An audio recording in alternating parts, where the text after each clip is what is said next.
Hello, we're back. We're back, I think. Let's just check. Are we on? Yes, hello, my baby gorillas, and welcome to part two. Let's get this sorted out. So, as you can see, I put up a picture of, and I put up a picture from RT where Craig Murray was helping Julian Assange, who was also coincidentally also charged with uh, rape allegations as well. Uh, Obviously, he owns WikiLeaks, and he has basically published a number of articles saying what has actually been happening within the state, and obviously has had the Julian Assange has had the support of Craig Murray before. Funnily enough, also charged with sexual offences as well. Seems to be a common theme by the corporatist globalists to actually destroy men's lives who have either blown the whistle or have in some way been a threat to the corporatist globalist New World Order agenda. And then they can just make up sexual allegations, protect the witnesses. The witness then doesn't have to be held, or the victim doesn't have to be held accountable. The police don't investigate it, but the man's life has been destroyed. And Julian Assange had been held in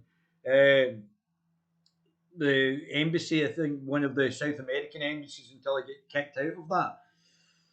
And he had rape allegations against him in Sweden or something like that. So there had been obviously been this sort of conspiracy there to actually use allegations of rape and sexual improprieties to destroy people's lives. So the RT picture that I put up is obviously Craig Murray discussing the rape allegations against Julian Assange as well, which coincidental, isn't it? So 51, let's go back into this straight away then. 51, this worried me because it created a huge imbalance in media coverage and thus in public opinion. So it's okay for the guy who have had these allegations made against him not to be protected by the state. He can be destroyed, his reputation, that's okay. But the people who potentially could make false allegations are protected by this covering up of the actual accusers' names. And not to mention the fact that Rape Crisis Scotland, who are funded directly by the government through somebody else who's been redacted as well, was wanting to get rid of jury trials and just have trials done by judges, which obviously can lead to political interference and other things like that as well. So the Crown had released a scurrilous details about attempted rape while lying naked on top of someone in bed, and the media can echo this to the heavens. But from the moment that nobody can publish anything to contradict the Crown without being in contempt of court, that doesn't seem very fair, does it? It seemed to me that in these circumstances, the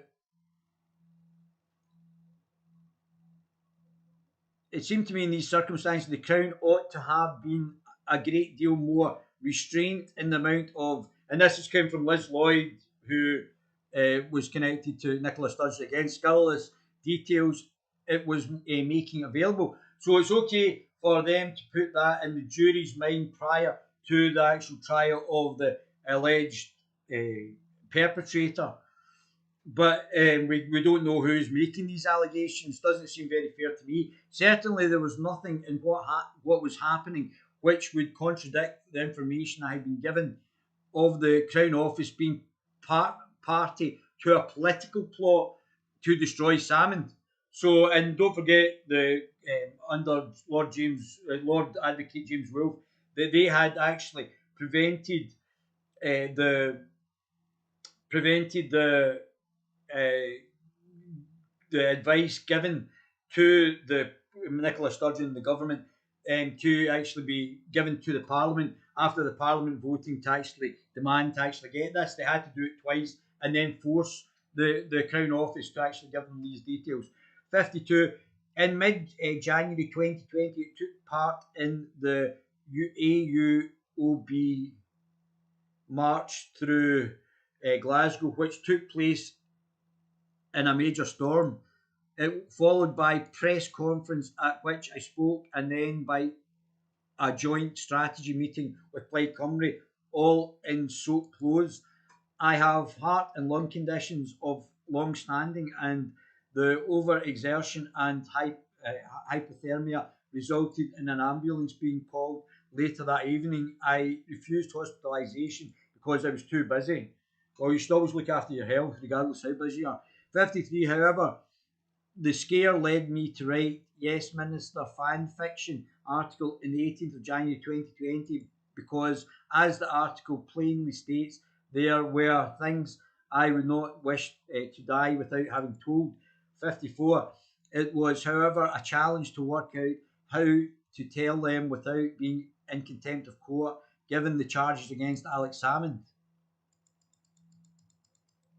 I therefore very carefully used a number of strategies not to be in contempt of court, not to evade contempt of court, actually not to be in contempt of court.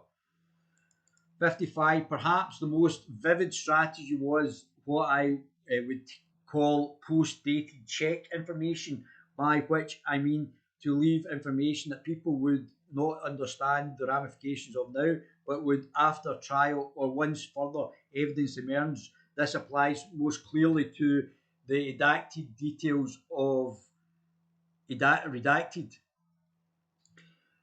56. In January 2020, it was widely known that all the redacted, therefore, it was widely known that all that redacted. Therefore, when I wrote, I was thinking more of his wife, permanent secretary, redacted. What I think the permanent secretary that he's talking about, there's a connection between one of the allegations and a senior member, the wife of a senior member in the SNP. So there's a direct connection there. As far as I can remember off the top of my head. Members, I had no idea what I was talking about. 57. As with other information recounted above, it is remarkable how precisely events as they have unfolded have proven my sources were right. It is now notorious in Scottish political circles that the National Executive, the SNP, last week adopted measures which effectively redacted and did so in order to redact. Many articles have appeared in the media to that effect. I regret that redacted identity still being protected. I am not able to publish my articles to show that I knew in advance and show what lies behind it. Nobody reads old articles on the blog. Very few people read articles below the first two on the homepage, and it is rare for articles to be read at all once they fall off the homepage. About 2 weeks. This is particularly true as Google deranks alternative or independent news sites. Yeah, we already know that, and I'll come on to what happened in America and what happened in the Time. What was it? The Time. Can't remember what it was, but it was some periodical that just basically said that the election was a fraudulent election for weekend at Bernie's President Joe Biden. 58. At the time I wrote this article, there was no order in force against publishing of names. I nevertheless decided not to do that. I did not name redacted, instead using the alias Marmalade. Marmalade. This was a private joke to myself, referencing redacted. I was not, in fact, particularly thinking of redacted, or I would have called him Keeler. 59. I also did not give the names of either Sturgeon. Evans, redacted. Miss Sturgeon's private secretary was, of course, male. I did not give the names of either Sturgeon. Evans, redacted. Miss Sturgeon's private secretary was, of course, male. 60. I further wrote the article as satirical piece to disguise the nuggets of truth in the manner of Yes Minister script. As Jack Point put it, "Oh, winnow of my folly, and you'll find a grain or two of truth among the chaff." Satire has been for centuries a licensed vehicle for literacy, social, and political commentators from the material through Chaucer, Pope, and Swift to Peter Cook. I find it hard to believe that the Lord Advocate is seen to persecute satire or prosecute satire, or I would have found it hard to believe had I not. Well, we all think Lord Advocate's involved in this. I not been on this extraordinary journey of revelation of the corruption of the Scottish state. 61, I was particularly keen to satirise the Moroff doctrine. A lot of mince is still just mince. It's not turned into sirloin steak just because you have a lot of it.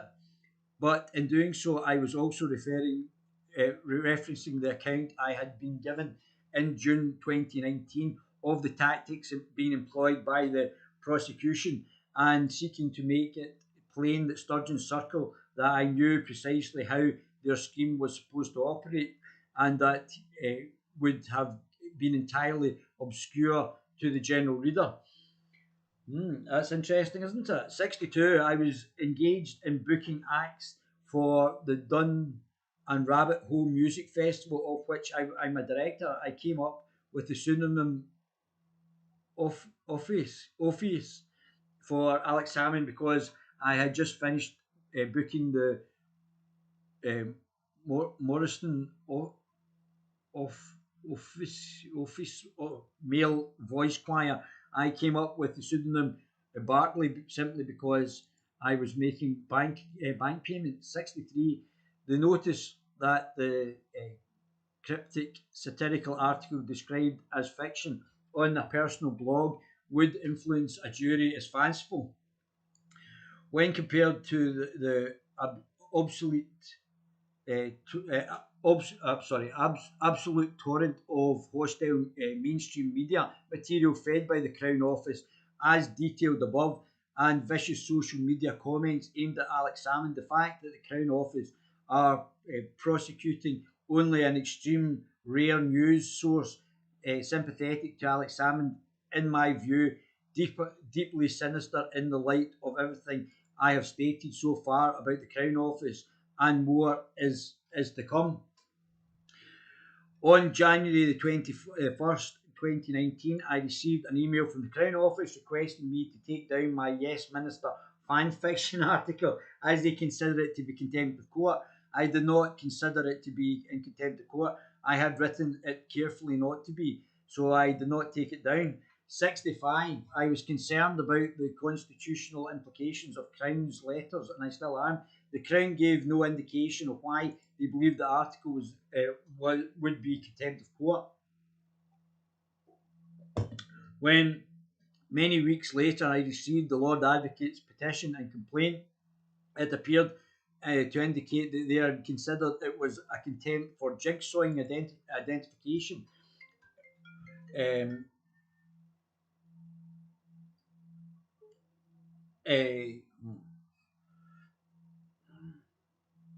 Perfect timing.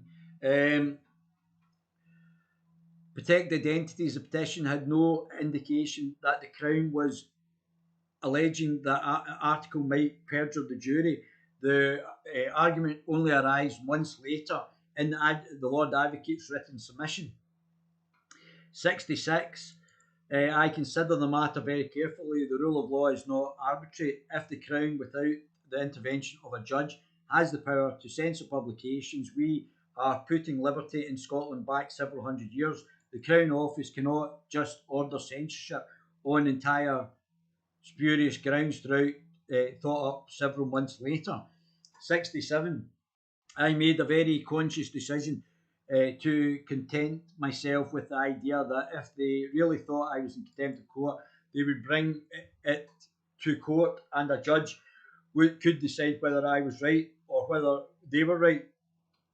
If they genuinely thought my article might influence a jury, given they were well aware of the article and wrote to me about it, the Crown Office had obviously publicly had an obvious public duty to act before a trial to prevent that evil. I would have happily turned up in court and argued my case to wait until long after the trial, after it is far too late to avert the evil they purported to be concerned about, and then make that allegations against me. In plain point, it is plainly pointless and vindictive, and again sinister. Back to the orchestration situation that they're just trying to throw anything at anybody who brings this to light. And this is the problem. This is why the walls are coming in. 68, I visited the High Court before the trial to find out how to attend and report. I attempted to register as a journalist, but was given absolute runaround between the Scottish courts and the tribunal and just judicial communications. So they've been trying to. You've seen what I've done over my to do my journalism, and Humza Useless is not giving interviews, and they're just trying to hide under all sorts of layers of different quasi-quango governmental entities, and they're trying to prevent any sort of overview. You saw me getting harassed by the police outside the trial when I was completely compliant and standing behind barriers asking Alex Salmond questions. I suspect this is simply because their systems are geared to outdated days of traditional media. I was unable to attain accreditation and thus could not be presented for prosecution evidence. Yeah, so we didn't want people to know, but I was in the courtroom at the end of the trial and I heard the summation by Alex Salmond's QC or whoever it was, and solicitor or whatever. And I heard the types of comments that were coming back from what the allegations were. And I was in the courtroom at the end. 69, I therefore wrote up my commentary on day one of the court case, an article entitled David Ballantyne's a great journalist. No, no, it wasn't. It was the Alex Salmond trial. Your man excluded from the gallery, with some wider commentary about the context of the trial and the laws of evidence in Scotland, but with reporting of events in the trial itself entirely based upon what was published by the other journalists inside the court. I particularly followed James Dolman, Philip Sim, and Radio 4th, and also the Grouse-Beater blog, which in itself was purely drawing on published sources. I stated this explicitly in the article. If you look through the Twitter lines, you will see that the journalists between them have missed at least 3/4 of what is said in court because I am not there. I am dependent on their selection of material. I published nothing of the evidence, literally nothing, that had not been published by other journalists. 70, I had clearly at the forefront of my mind the desire to avoid identification and redaction, even though there was at the time no order in place to protect her identity. I'm satisfied that I succeeded in this. 71, by my next report on the 12th of March, I was a little more organised and had sourced inside the court, giving me additional information. I thus knew fairly well in real time of the order protecting identities and was still more careful. It was necessary for the public to have an understanding of the basics of the case, to explain that several of the accusers held senior positions in the SNP structures. Oh my goodness.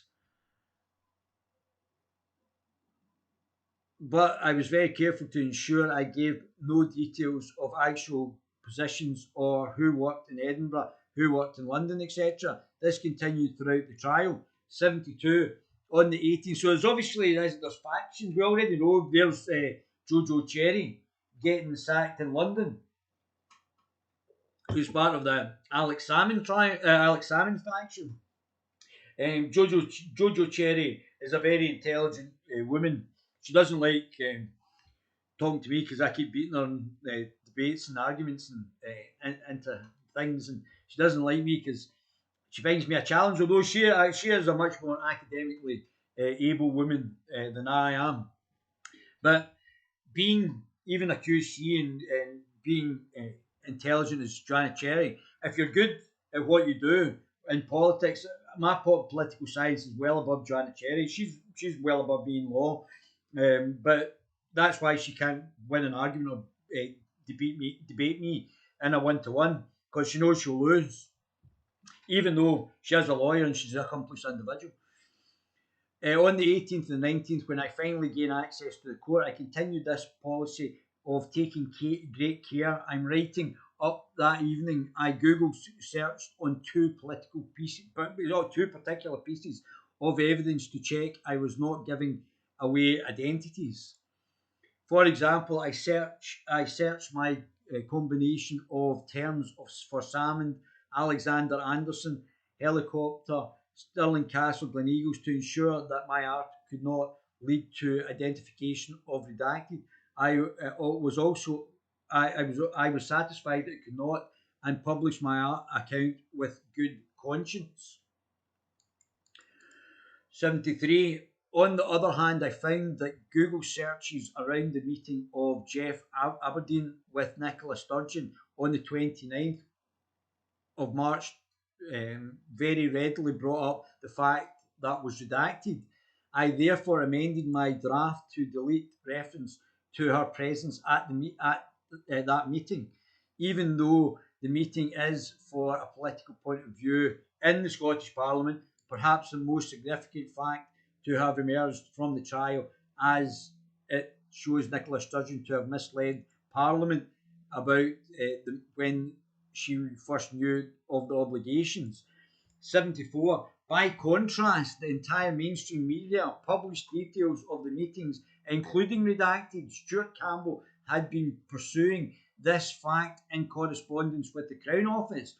Kirsty Wark, our friend Kirsty Wark repeated this very simple jigsaw identification of redacted in the recent BBC documentary, The Trial of Alex Salmond. So Kirsty Wark could be up in court, but I bet they don't do that. So okay, for one rule for one for another. 75. There is a very good list of articles which include this jigsaw information, which I rigorously excluded to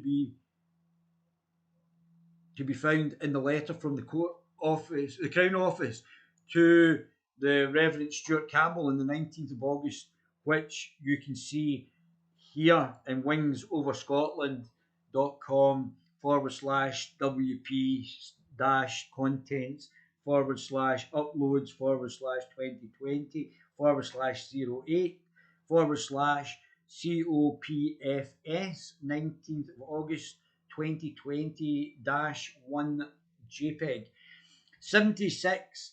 I was much more careful to avoid jigsaw identification here, the mainstream media, after I was astonished to be charged with contempt by the Crown Office. I sought objective proof of this by commissioning an opinion poll by panel base. Right. 77. The poll conducted according to the industry-led survey techniques cannot establish whether anybody is correct in their presumed identification of witness, but it shows that of those who believe they have identified witnesses, 66 believe they learned the identity from TV or newspapers. One person named my blog as a source, and many more names of media journalists. The individual who was most named as giving away identities, most people by a margin, was journalist Daniel Garavelli. It is, of course, possible that individual who named my blog was referring to the republication for a comment of one of Garavelli's articles on my blog. I am not a lawyer, but to a layman, it is remarkable to me that the Crown Office is prosecuting me, citing my comment of Garavelli's article as contempt of court, whereas Garavelli's article itself has not led to Garavelli being prosecuted, even though opinion poll evidence shows she was named far more than I as a source of identification. Given Garavelli's work is vehemently anti-Salmond, while the Crown Office is persecuting the most pro-Salmond journalists, I would say this is, in the context of all else I have testified, sinister. Yeah, you're not kidding. Yeah, you're not joking there. I don't even think it's pro and anti-Salmond. I think it's about pro-truth and anti-truth, and one rule for me, one for you. One rule for me, another for thee. 79. In publishing all of my accounts of the trial, I was extremely mindful of both the law of contempt of court and my desire not to identify witnesses.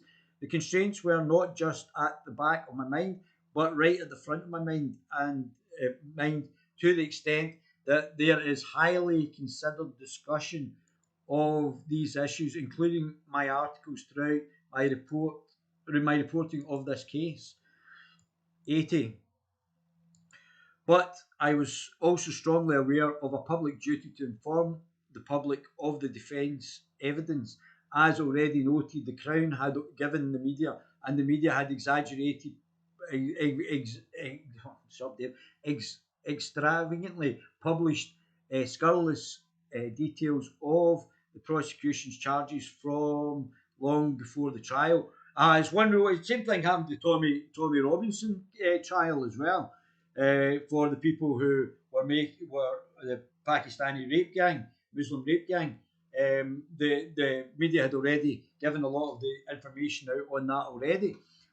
When the prosecution evidence was led, there was again for the first few days an absolute frenzy on front pages, news bulletins, leading reporting again, focusing exclusively on the most scurrilous, sensational extracts from the accusers said in court.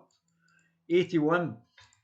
Then, when the defence witnesses stood up one after another, without the benefit of anonymity, given their evidence under oath, there was virtually nothing. I witnessed the ranks of the media in front of the public gallery literally shut their notebooks because there was nothing serious. Virtually no media reporting appeared of the fact that Redacted could not have had her alleged morning exchange with Tasmin Ahmed Sikh because the latter's father had died that morning, nor of the two separate eyewitnesses feet away who testified that Redacted was not groped at the Stirling Castle photo shoot.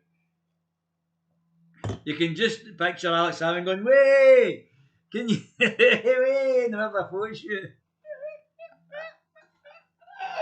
It was just ridiculous, absolutely ridiculous. So, no account was given to Janet Watt, line manager, denying she had been told of incidents as claimed, nor Alex Bell, who detests Salmond, nevertheless testified that he did not see the claims seen by the Jack Vitriano painting. He's a great painter. I could go on and on with all the defence evidence which the media did not mention. 82, there was all media that was outside the trial. There was nobody else really. It was all just media. The general media sensation is perfectly exampled in the subsequent BBC documentary by old Kirsty, The Trial of Alex Salmond, broadcast by the BBC on the 17th and 18th, and fronted by Kirsty Watt, who was running away from me. While purporting to be a day-to-day account of the trial and adopting a day one, day two exact format, incredibly, the documentary simply skipped from day 7 to day 10. That's convenient, isn't it? And missed out the defence witnesses. Oh my goodness. That's incredible, isn't it? It's almost as if they're all trying to set Alex up. That is what the overwhelming majority of the media did, quite deliberately, of course. There has been no serious argument against the proposition that the Scottish mainstream media is overwhelmingly hostile to Alex Salmond. 83, it's a simple statement of fact that only reasonable any, sorry, it is a simple statement of fact that the only reasonable, any measurable section of the Scottish population has the slightest idea of the defence, what the defence evidence was, is that it was published on my blog. Otherwise, they would have the false mainstream media presentation of highly selective quotes from Gordon Jackson to the effect that Salmond could have been a better man, and inappropriate does not mean criminal. Sounds like a wee rogue. And deliberate created a false impression that the jury was faced. Now, remember I told you the night before that he was not going to be found guilty, and I was proved correct again, because obviously I had worked it all out what was happening anyway. Do you have a link for that documentary? It's on the BBC website. If you go onto the BBC website on iPlayer, I don't even think you can get it in iPlayer. I would just search for it. I would search for it and download it as well. Search for the BBC on Alex Salmond trial. But Alex might sue the BBC because of it, and I think he'd win and obviously they had given out names potentially and things like that as well.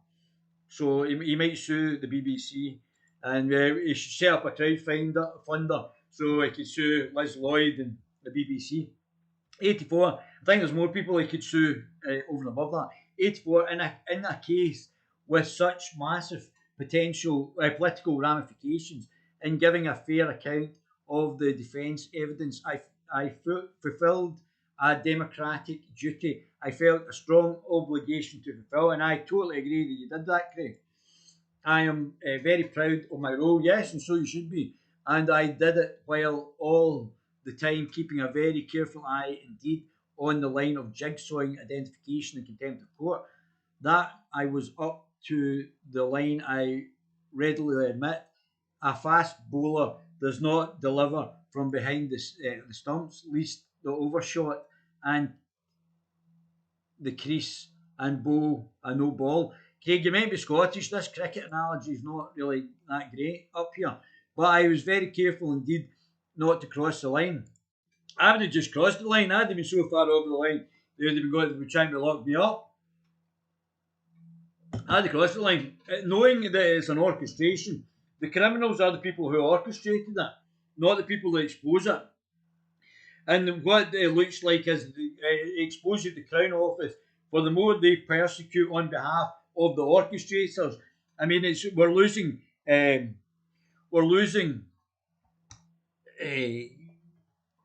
support for the Crown Office if this is the way they're going to conduct themselves.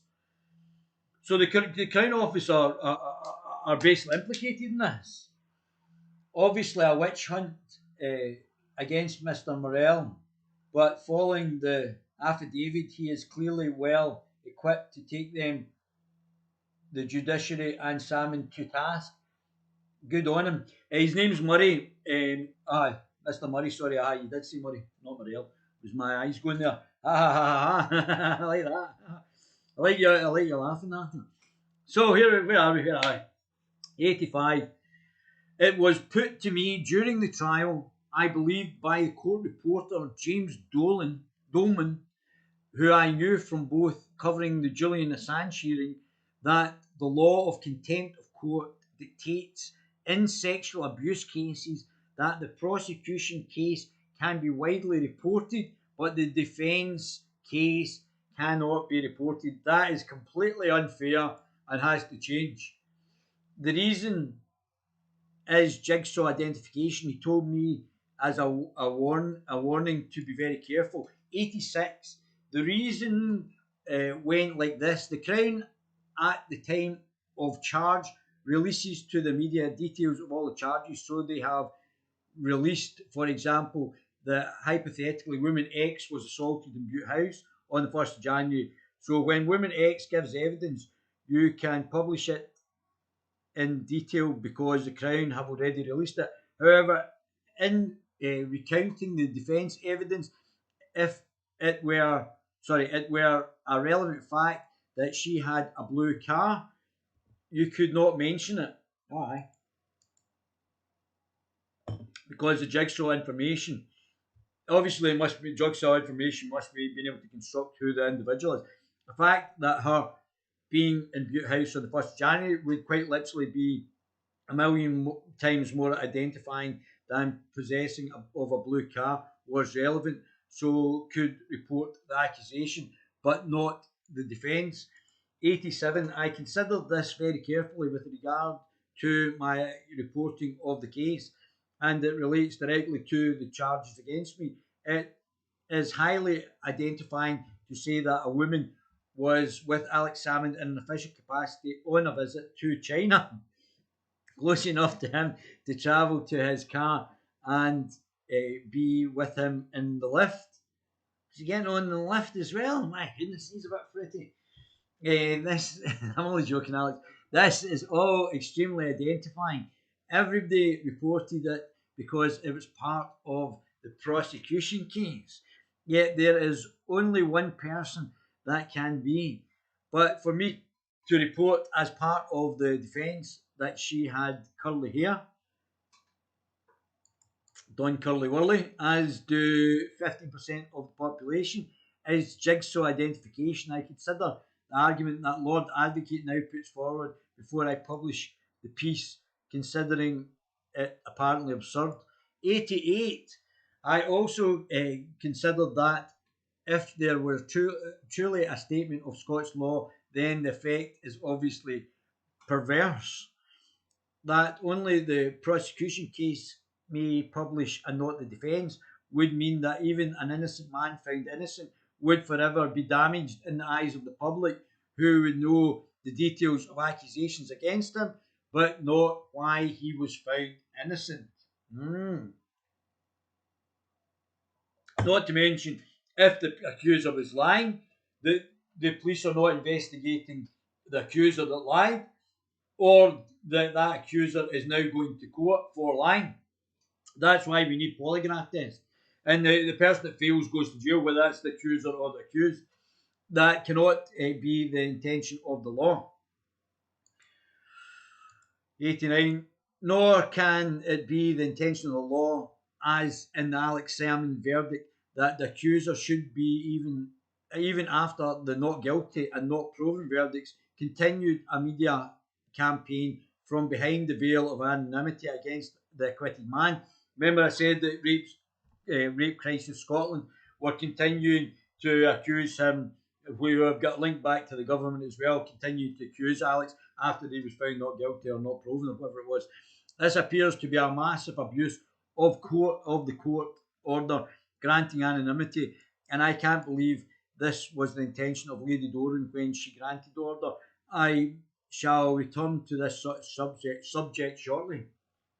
90. On the morning of the 20th of March, I was, as usual, waiting with the ticket to enter the public gallery when Alex Prentice emerged from a door to the left of the courtroom entrance, paused and appeared to stare at me before continuing on into the courtroom.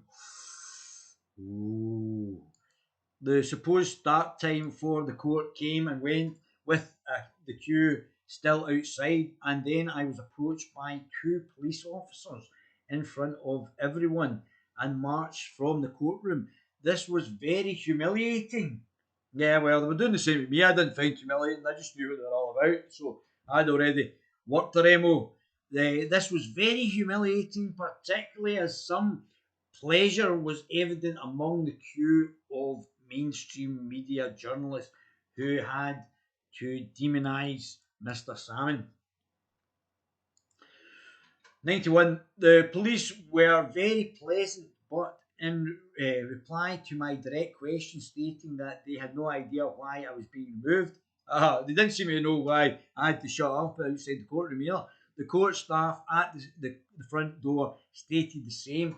I therefore went home. You should have came and talked to me. We could go in for a beer, Craig.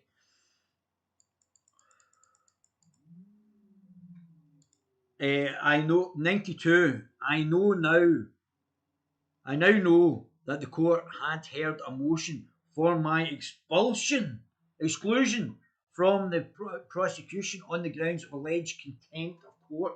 I believe strongly that it was contrary to natural justice that the judge and prosecution should have been discussing me while I stood directly outside the court door, and I was not given any hearing or even accorded the common decency and respect of being informed what was happening. This is in stark contrast to the events on the morning of the 10th of March when an accredited member of the media said it had tweeted out an identity. Ooh, nothing happens there, eh? One rule for the year, another for me. Much more than I have done was permitted to present while the matter was discussed in court and was asked if he had anything to say. Woo! It's quite exciting, isn't it? 93. My only complaint of the court refers to my own treatment, and while I believe my treatment was wrong, I accepted that the judge had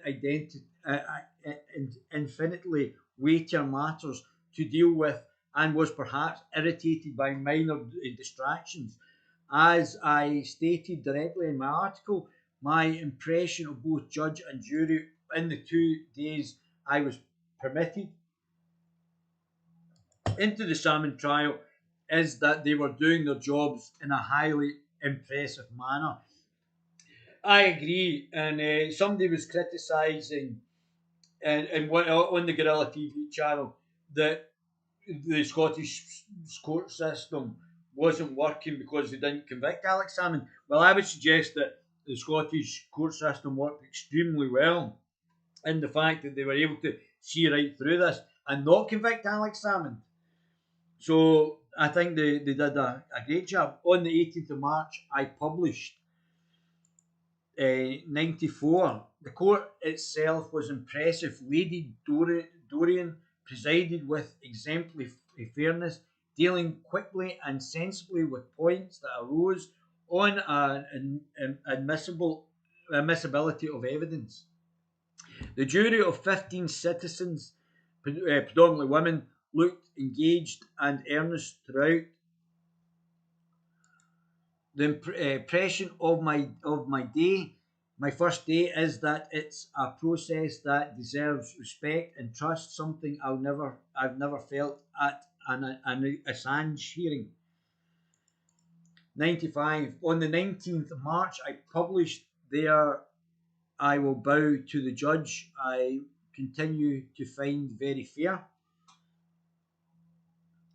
96. After exclusion from the court, on the 20th of March, I wrote an article complaining about the arbitrary manner of my treatment. I also phoned the court for more information and was eventually called back by the clerk of court, who could not tell me exactly why I had been excluded, but did tell me that the exclusion was for the duration of the trial, not just for the day. Neither here nor the other court staff of whom I had inquired as to what was happening told me that an order had been made banning the publication of the fact that I had been excluded from the court. That seems a quite extraordinary arbitrary proceeding, not only to ban the journalist from the public trial without allowing him any representation, but to make it illegal to state he was banned. Sounds like what happened to Tommy Robinson. It sounds like something from a dictatorship, not from Scotland, which increasingly plays into the fact that we nippies increasingly becoming authoritarian, especially with her and Humza Useless's hate speech bills as well, and trying to put people in prison. The administration in Scotland is a disgrace, just now, a disgrace. 97.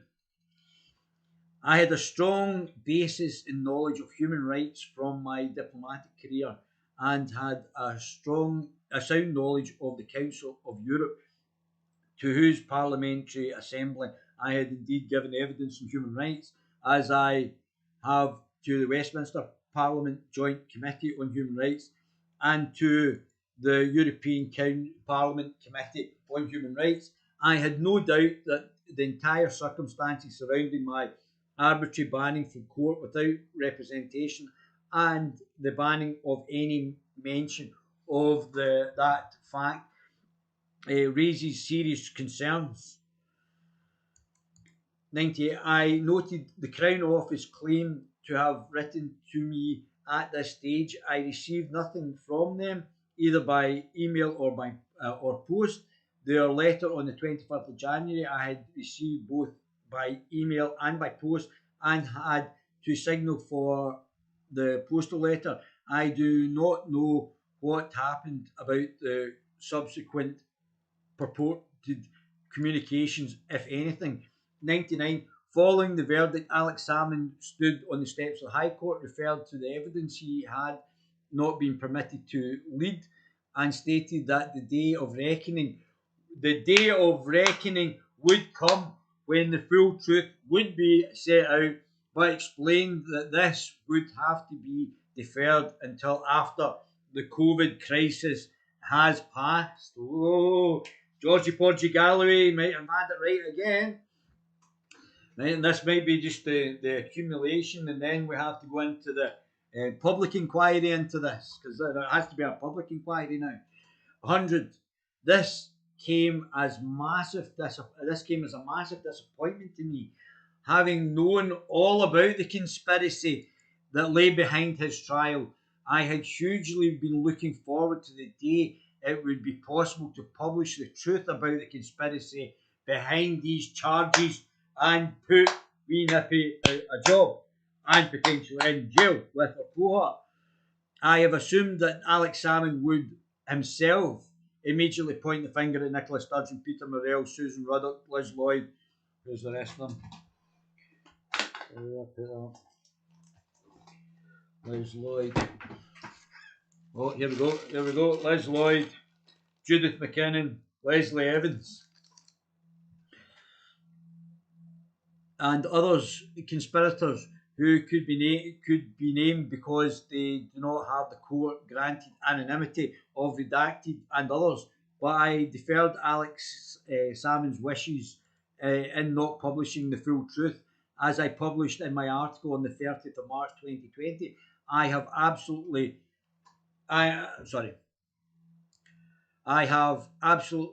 against my own instinctions, deferred to Alex Salmond's noble, but in my view, over generous wish to wait until the COVID-19 virus has passed before giving all the names of those involved.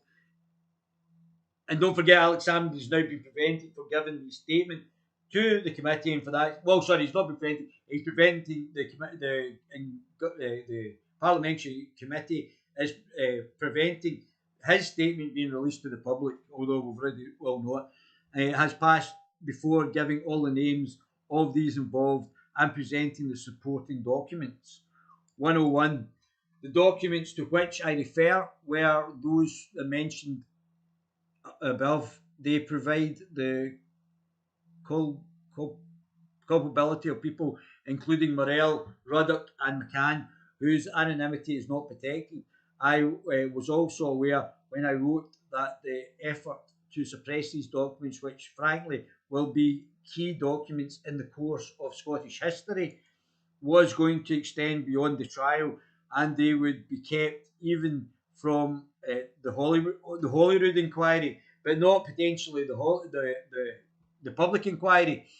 So that this has to come out. I'm going to read that again. I was not aware when I wrote that the effort to suppress these documents, which frankly will be key documents in the course of Scottish history, was going to extend beyond the trial, that they would be kept even from the Holyrood inquiry. So we need to find out what documents he's talking about. I don't know what documents. I don't know if he's talking about the legal documents or what documents are actually being discussed here. And the Crown would seek to deny their use for my own trial. Just more cover up. Oh, nothing to see, nothing to see. We're just now prosecuting another journalist, and oh, nothing to see here. We're all open and transparent. 102. I had been struck by the facts surrounding the exclusion of juror RR. He had been loud in asserting that he believes Salmond to be innocent. I didn't even know there was a juror excluded.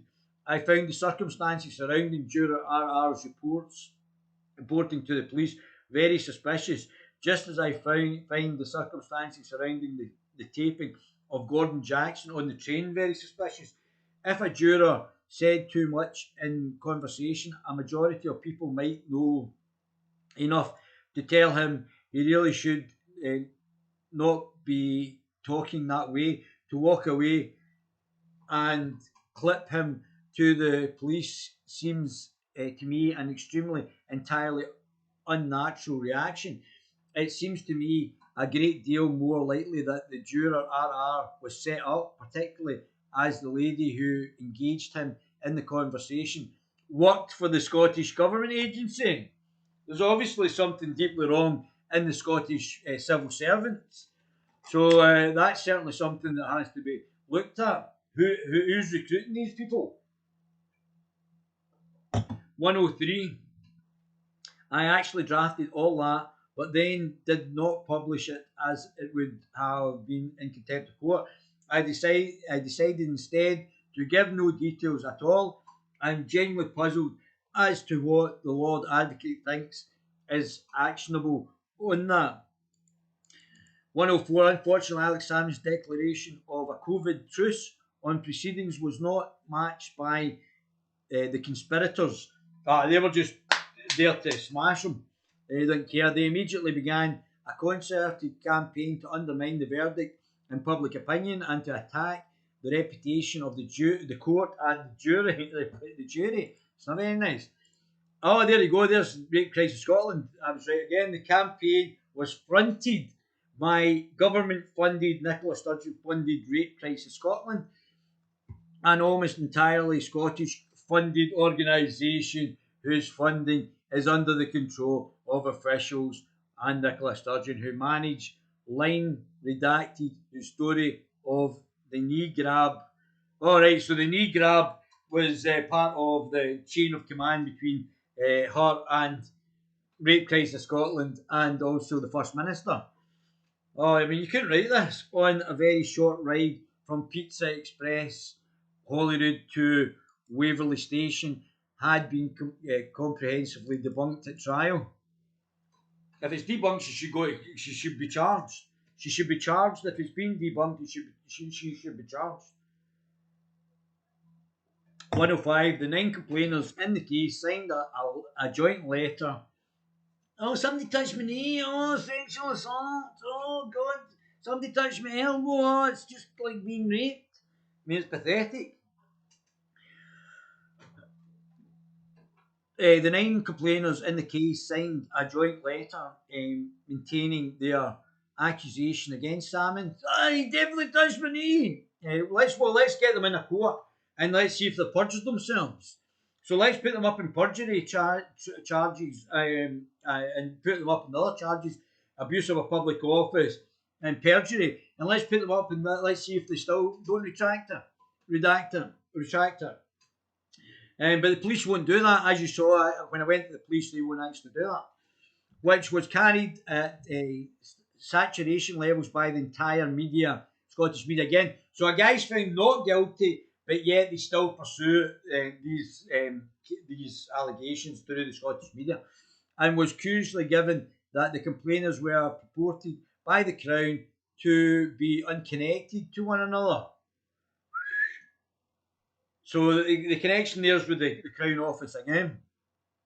In a whole series of interviews across all Scottish media, Rape Crisis Scotland argued, in fact, that the verdict has been perverse. Who's Rape Crisis Scotland to contradict the verdict? Has been perverse, an example of the justice system failing abused women or protecting an innocent man. I guess that's another way of saying it. Well, that's fine. Let's get them up in charges then. If the 9 accusers are that resolute in what they've said, let's get them up in charges and see if they should be charged and put in jail for making false sexual allegations. Even was used by Rape Crisis Scotland to argue directly for the abolition of jury trials in sexual assault cases. No, I don't think so. I don't think we should be doing that at all. Just because you didn't get the verdict you wanted. So Nicola Sturgeon, again authoritarian, wants to get rid of the jury so that she can actually get a wee nebbishy hands on the actual judicial system, which it looks like there's been questions about the Lord Advocate. Significant. 106, the campaign culminated at that time in an article written by Danny Garavelli for Tortoise Media and repeated in Scotland on Sunday, the Sunday edition of the Scotsman, which it is impossible to read other than as a sustained attack upon the court and the verdict. It was a particularly tedious tedious piece of work because again repeated all the major accusations with sympathetic personal interviews with five of the complainers while omitting to mention a single one of the defence witnesses or any that's good rules for me not for thee or any of the defence evidence that had shown them to be wrong and in several cases actually lying. If they're lying they should be charged, they should go to jail.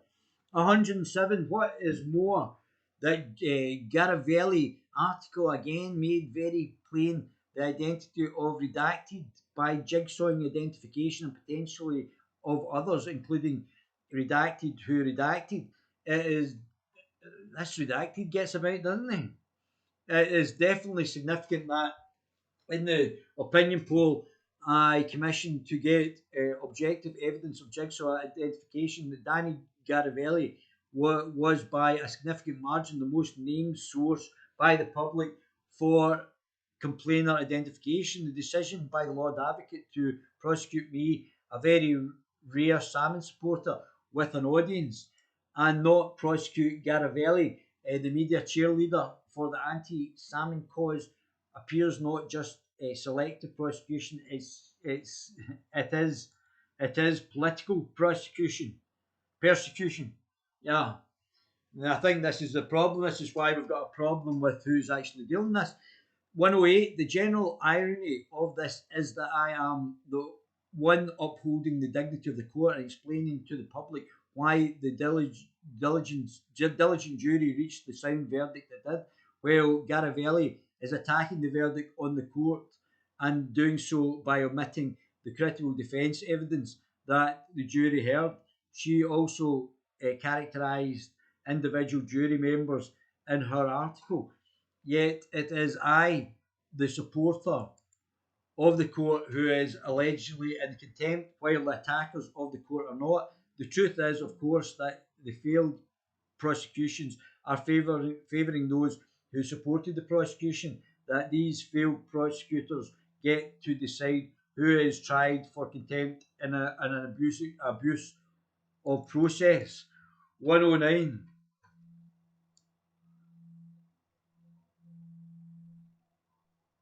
109.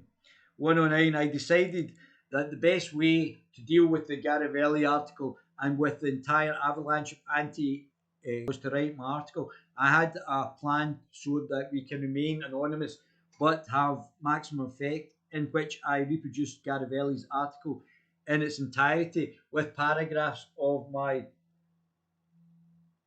commentary under her paragraphs. Where appropriate, the Crown production of this article in the bundle given to me have not printed out the contrasting colours, so the court will find it extremely difficult to follow what is me and what is Garavelli. This, however, let that go. This, however, is Garavelli. When the time came for the foreman stood up and said not guilty to the 12 of the 13 charges, the verdict of the charge following, the verdict of the charge involving woman F, sexual assault with intent to rape, was found not proven, which is also an acquittal. None of the verdicts were unanimous. The foreman seemed content with the decision he was conveying, but others were not. One youngish juror with glasses sat with his head bowed, followed by me commenting on Garivelli. Garivelli has no idea how the youngish jury voted. Here again is in a blatant attempt to convey that this was a perverse verdict. Garivelli is incidentally in a very grave contempt of court in clearly identifying an individual juror and how she thinks he voted. Garivelli will, of course, be protected by the establishment from any consequences of this. 110. I was absolutely correct in all my counts. It is, for example, of the extreme consciousness of the law of contempt of court with which I wrote throughout. I had a great deal more respect for the role of the contempt than the Lord Advocate, who plainly only applies them to opponents of his prosecution of Alex Salmond. 111. As the accusers continue their public campaign against the verdict of the court and continue their conspiracy after the verdict to destroy Alex Salmond politically from behind the scenes of the court and forced anonymity, I decided the time had now come to put forward the question of whether that anonymity should be upheld even in these extreme and unique circumstances. The public interest in knowing that it was those in positions of great power in the Scottish Government who had colluded against Alex Salmond might well outweigh the general public's interest in anonymity for the complainers of sexual abuse. 112. On the 31st of March 2020, I therefore contacted my solicitor to find a QC to draw up a petition to court for the court to decide. We received a draft application from Craig Sanderson QC on the 15th of April 2020, funded at my own expense. I was considering how to proceed, partly in the light of COVID lockdown, when I was astonished to find myself charged with contempt of court a week later. 113. On the 23rd of April 2020, two policemen came to my door and left on the doorstep a letter which, when I opened it a day later, early COVID prosecution, was the Crown Office telling me I was charged with contempt of court. 114. Remarkably, within minutes of the police arriving, I received an email from Kieran Andrews of the Times stating that the Crown Office has confirmed that it has stated contempt of court proceedings against you in relation to Alex Salmond trial. Would you like to comment? We are not children. This is plainly a polite lie. Mr. Andrews had not telephoned the Crown Office that day and asked. I say, did you happen to charge Craig Murray with anything today? What had happened was the Crown Office, in keeping with its high publicised and corrupt behaviour. And I can't disagree with that analogy. I've already said that he's going to have to go. He's compromised the judiciary. Lord Advocate James Wolfe, he's compromised the judiciary in the eyes of the Scottish people, and corrupted behaviour through all the events which I have here recounted. Had phoned a reliable anti-Salmond journalist and tipped him off about the charges against me. I believe the Crown Office is deeply corrupt. And I mean, how can you disagree with that? 115. In reading the Lord Advocate's petition and learning of the charge of jigsaw identification, it seems to me that his charge was entirely subjective. The Lord Advocate appears to appreciate the need for some kind of proof, as he prayed in aid of proof as he prayed in aid a number of tweets as evidence that people had identified, but his understanding of Twitter appears extremely naive.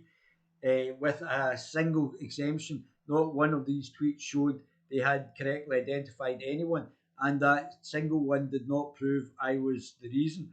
On the contrary, many of them were from bad faith actors or Twitter trolls and fake identities. Tamara Patel is a good example of a long-term troll on my account with multiple other identities, including Harry Johnson and James, which claim to identify from my post. The Lord Advocate foolishly takes at face value. Others show in their Twitter handles that they are dedicated political opponents, i.e., some show union flags and one profile describes a unionist and Rangers supporter. 116. Nevertheless, in quoting these evidential values tweets, the Lord Advocate did seem to be acknowledging the desirability of some objective measure of likelihood to identify. So I set myself to think about whether I could help supply the Lord Advocate's deficit of reason. 117. I came up with the idea that whether or not I had been likely to identify, sorry, 170, I came up with the idea that whether or not I had been likely to identify would be objectively demonstrable by obtaining a sufficiently large sample of population, and that the way to do this was through a professional survey company. I therefore commissioned an opinion poll from Panelbase, the result of which I appended and which I believe will assist the court. 118. The survey could not check whether people really knew the identities of failed complainers, but it does show that a remarkable 8% of the population believe that they do. That equates to 350,000 adults in Scotland, which they know one or more identities. The number will have risen since, particularly after the Kirsty Work BBC documentary, which pretty plainly identifies redacted. 119. Asked how they know identity, 66% they knew from newspapers, TV, and radio reporting. Given a free field to identify individual sources, 17% different news sources were named several multiple times, with a single mention on my website. 8 different journalists were named, some multiple times, and not including me. The most mentioned source as Scotland on Sunday, the Scotsman, where Danny Garavelli's article appeared, and the most mentioned journalist was Danny Garavelli, who is the prosecution's biggest cheerleader and is now being not being charged. All of which is the truth, and is deponent shall answer to God.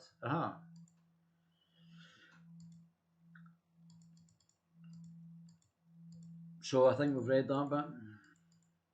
Don't know if he's putting it out twice.